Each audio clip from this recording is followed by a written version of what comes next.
왜냐면 저희 반에 있는 학생 한 명이 절 찾아오더니 정말 선생님한테만 꼭 이야기하고 싶은 비밀이 있다라는 거예요. 그게 뭐냐고 물어봤더니 책을 다 보는 것처럼 보이지만 진짜로 독서를 하는 애는 한 명도 없어요 라고 저한테 말을 했어요. 그럼 제가 수학을 가르치고 있으니까요. 수학의 문해력에서 혹시 더 주의해야 되는 부분이 있을까요? 제가 이해하는 선에서는 실은 그 용어들이 개념하고 비슷하다라는 생각이 좀 들기는 했습니다. 어떤가요? 네. 선생님께서 수학 전문가시니까 저보다 훨씬 더 잘 아시겠지만 제가 이해하는 선에서는 개념을 이해하는 것도 문해력을 높이는 한 가지 방법이라고 생각을 하고요. 근데 초등학교 학생들의 수학 문해력을 높인다고 한다면 개념 이해의 것들도 포함된다라고 생각을 해요. 가령 예를 들자면 지금 서술형 문제 그쵸. 약한 학생들이 굉장히 많잖아요. 그쵸. 중학교 더 심할 거라고 그쵸. 생각을 합니다. 오히려 서술형 문제 때문에 수포자들이 생기지 않을까 싶은 생각이 드는데, 그래서 학생들이 풀어놓은 문제를 보면 계산을 못해서가 아니라 문제 이해를 못해서 말이 틀린 무슨 경우가 말인지 몰라서. 맞습니다. 틀린 경우가 굉장히 많아요. 제가 서술형 문제를 못 풀면 가지고 와서 제가 말로 다시 설명을 해줘요. 아니면 문제를 읽고 연산으로 문제를 그대로 제공해주면 그건 또 잘 풀거든요. 그렇죠. 근데 그냥은 못 풉니다. 그래서 수학 문해력을 하나의 문해력 예로 들어서 이야기를 하자면 어휘를 통해 가지고 뭐 개념을 학습하는 것도 포함이 되지만 전체 문제에서 구하려는 것, 그리고 주어진 것들을 구분해 보는 건 텍스트를 해석하는 문해력이 전제되어야 하는 거거든요. 그래서 그런 것들이 길러져야지만 수학 문제, 서술형 문제 풀이에서도 어려움을 겪지 않고 풀어낼 수 있고요. 또 한 가지 더 학부모님들께 말씀드리고 싶은 내용이 있는데, 보통 저희가 문해력이라고 하면 국어 교과를 연상하시는 그쵸, 경우가 그쵸, 많습니다. 그쵸. 그런데 수학을 풀더라도 또는 사회, 과학을 공부하더라도 거기에 기반이 되는 건 텍스트를 이해하는 문해력이에요. 그래서 앞으로는 가장 국어랑 거리가 멀다라고 생각하는 뭐 수학이나 과학 같은 곳에서도 서술형이나 논술형, 창의 융합형으로 통합된 문제들이 나오기 때문에 기본은 전체 문제를 이해하는 능력이 필요하고 이게 전제되어야지만 그 다음에 문제를 풀 수 있기 때문에 문해력의 중요성은 점점 더 커지지 않을까 싶습니다. 아, 선생님 말씀 들으면서 제가 이해한 거는 그냥 수학의 개념이면 뭐 합동은 두 삼각형의 뭐 크기와 모양이 같다. 이걸 아는 것도 중요하지만 이 문제에서 이 합동의 조건을 구하여라인지 합동을 통해서 이 삼각형의 한 변의 길이를 구하는 것인지에 따라서 답이 달라지기 때문에 그 수학 개념을 포함한 전체 그 문제의 맥락을 이해하는 힘을 길러야 되는데, 이게 예전에는 그냥 단답형으로 계산 문제가 나왔으니까 문해력이 약간 덜 중요해도 답을 내는 데는 크게 문제가 없었으나, 이게 통합형이고 서술형으로 문제가 길어지고 답도 길게 써야 되니까 결국 이게 수학 지식이 높더라도 문해력이 안 되면 결과가 애매해질 수 있다, 이런 말씀이신 거죠? 네, 맞습니다. 제가 이야기했던 걸 정확하게 다시 말씀해 주셨는데, 실제로 올해 2022 개정교육과정 총론을 발표하거든요. 올해 후반에. 달라진 점이 뭐냐면 2028학년도 대학 수학능력 시험에 서술 논술형 평가를 도입할 수 있다라고 작년에 고시를 했습니다. 올해 어떻게 나오게 될지 모르겠는데, 그렇지만 세계적인 흐름이 평가에서도 조금 더 창의적이고 또 통합적인 사고를 할 수 있는 평가 문항을 만들어야지만 학생들이 거기에 맞춰서 공부를 한다라는 게 세계적인 교육학계의 대세 이야기거든요. 수능에서 서술 논술형 수업이 도입되게 된다면 가장 먼저 바뀌게 되는 건 사교육 시장의 고등교육부터 먼저 바뀌겠죠.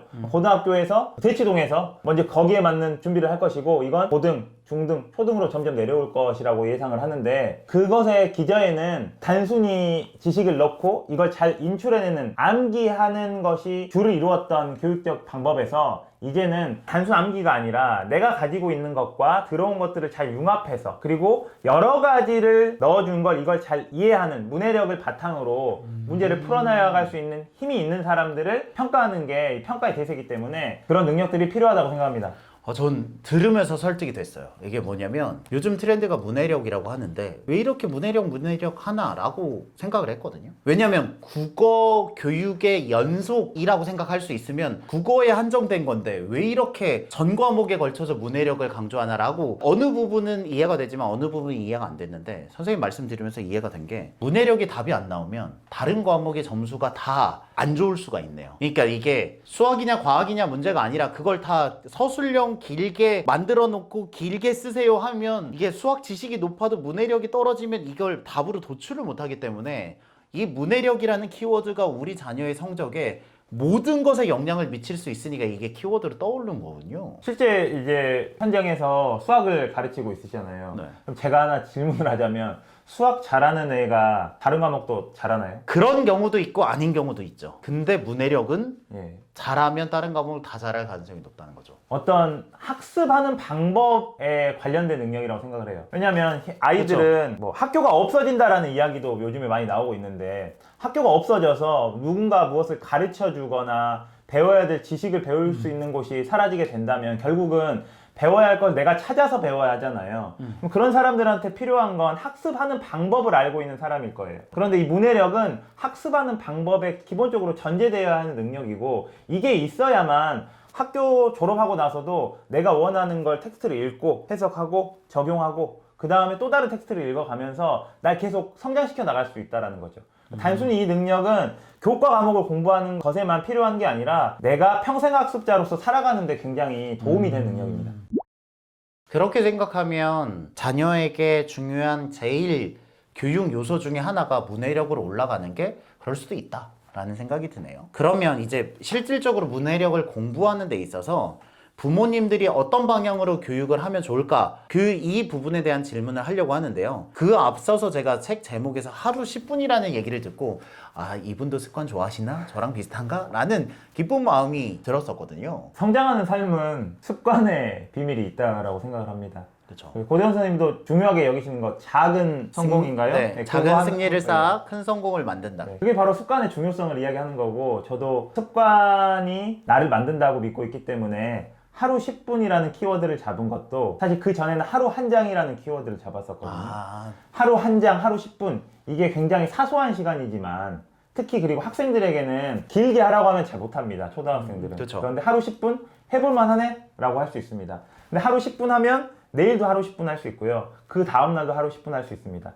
이게 반복되면 습관이 되는 거고 지속적으로 쉬지 않고 10분씩 누적되면 나를 바꿔갈 수 있는 힘이 될 수 있다고 생각하기 때문에 하루 10분이라는 키워드를 사용해 봤습니다. 저는 근데 실은 이 선생님하고 얘기를 하기 전에 사전에 좀 얘기를 했는데 플래너 보고 되게 감탄을 했던 게 이게 보시면 제가 뭐 이렇게 뭐 중요하진 않으니까 넘기면 이게 무슨 말이냐면 하루 10분이라는 이 습관이란 키워드가요. 저희끼리는 솔직히 알거든요. 이게 팔릴 것 같아서 하루 10분을 넣은 건지 아니면 본인이 생활에 체화가 돼서 10분을 쓴 건지는 아는데 저 선생님께서 플래너를 쓰고 저렇게 체계적으로 하루를 관리하시는 걸 보면서 아 이분이 이 키워드를 체득해서 만들었구나라는 생각을 많이 하게 됐습니다. 사실 이 10분이라는 시간은 상당히 짧은 시간이지만 여러 개를 할 수 있거든요. 왜냐하면 글쓰기를 10분 한다면 수학 10분 풀기 또는 영어 단어 10분 공부하기 이런 식으로 잘게 활동을 누적하고 이걸 계속 반복하게 되면 저희들이 말하는 루틴이 되잖아요.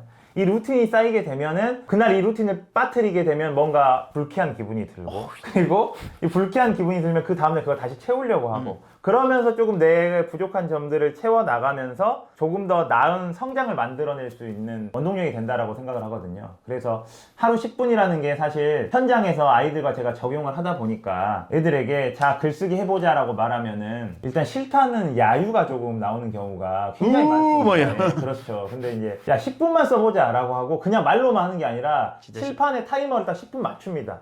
그리고 10분만 진짜 쓰는 거예요. 그러면 아 이거 써볼만 한데 라고 생각하는 거죠. 그럼 그때만 몰입하고 되는 겁니다. 10분이라는 시간 동안 처음에 몰입하는 앞부분 그리고 뒷부분에 집중력이 더 높아진다라고 하는데 초등학생이라면 10분 정도는 누구나 몰입할 수 있는 시간이라고 생각합니다. 여러분들 사전에 짠 거 아닙니다. 제가 마치 제가 말한 거랑 거의 비슷한 느낌이 들 정도로 아마 이게 톤이 맞으니까 저희들이 만나게 됐던 거죠. 그럼 마지막으로 이 책에 관심이 있고 문해력에 관심이 있는 학부모님들에게 하시고 싶은 말씀이 있다면 어떤 말씀이 있을까요?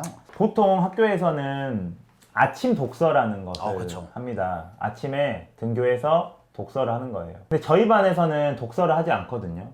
왜냐면 저희 반에 있는 학생 한 명이 절 찾아오더니 정말 선생님한테만 꼭 이야기하고 싶은 비밀이 있다라는 거예요. 그게 뭐냐고 물어봤더니 책을 다 보는 것처럼 보이지만 진짜로 독서를 하는 애는 한 명도 없어요 라고 저한테 말을 했어요. 저희 반에 있는 학생이. 책은 들고 있는데 예. 읽고 있는 행위는 하는데 네. 이게 읽고 있지 않다는 거죠. 그렇죠. 교사나 부모님 눈에는 책 본다고 하니까 읽고 있는 것처럼 보입니다. 그런데 아이들은 실제로 그렇지 않다라는 거예요. 그걸 제가 뇌피셜로 한 게 아니라 저희 반에 있는 아이가 와서 말해줬어요. 읽는 것처럼만 하는 거예요 라고 해서 안 되겠다, 이걸로는 안 되겠다 해서 글쓰기를 시작했거든요. 왜냐면 글은 인풋이 아니라 아웃풋으로 밖으로 꺼내야 하니까 생각을 안 하고선 전혀 쓸 수가 없잖아요. 그렇게 이제 글쓰기를 시작하게 됐는데, 제 경험에서 착안해서 학부모님들께 한 가지만 말씀드리자면 이렇게 정리해서 말씀드리고 싶습니다. 읽었다고 해서 끝나는 게 아닙니다. 몇 쪽부터 몇 쪽까지 읽으라고 한다고 해서 읽었다고 말하지만 무슨 내용이었어? 라고 물어보면 대답할 수 있는 아이가 별로 없어요. 왜냐면 내가 무엇을 안다는 건 읽었다는 게 끝나는 게 아니라 나의 말로 꺼내서 설명할 수 있어야만, 그래야 어렴풋하게라도 아는 거잖아요. 이건 선생님이 말씀하셨던 백지 공부법과 연결되는 부분이라고 생각을 합니다. 백지를 펴고 내가 아는 걸 인출해내는, 꺼내는 경험이 있어야만 내 머리가 활성화되는 거잖아요. 그래서 학습에서 가장 중요한 건 읽었다는 이 행동, 부모님의 안심을 만들어내는 학생들의 어떤 행동이 아니라 학생들이 얼마나 이해하고 있느냐라고 생각을 합니다. 그래서 부모님의 역할은요, 읽었는지 안 읽었는지 확인하는 게 아니라 우리 아이가 진짜 제대로 이해하고 있는지를 확인해주는 역할을 해주시면 돼요. 그래서 물어봐 주시는 거예요. 어떤 내용이었어? 라고 간단하게 물어보는 것, 이거 한마디가 아이들이 그냥 읽는 행동을 하는 것을 넘어서 내가 얼마나 이해하고 있는지를 보여주는 게 되거든요. 그렇게 한다면 그 어떤 선생님보다 더 좋은, 마치 과거로 거슬러 올라가자면 소크라테스에 비견할 만한 좋은 교육을 하는 부모님이 되시지 않을까 싶습니다. 아, 이제는 옆에서 들었는데 선생님은 선생님 느낌이 나네요, 이게. 그죠? 그래서 마치 초등학교로 돌아가서 우리 선생님한테 이제 얘기를 듣는 듯한 느낌이었는데, 저는 이 시간을 통해서 문해력이 왜 요즘 교육의 키워드가 됐는지 충분히 이해를 했고요. 그 문해력을 키우는 방법 중에 하나인 습관에 대해서 충분히 이해를 했고, 마지막으로 학부모님들이 이 문해력을 학생들한테 적용했을 때 어떤 역할을 해야 되는지까지 들을 수 있는 좋은 시간이었습니다. 감사합니다. 다음에 또 좋은 내용으로 찾아뵙도록 하겠습니다. 여러분들의 교육을 응원합니다. 저희는 대치동 캐슬이었습니다. 감사합니다.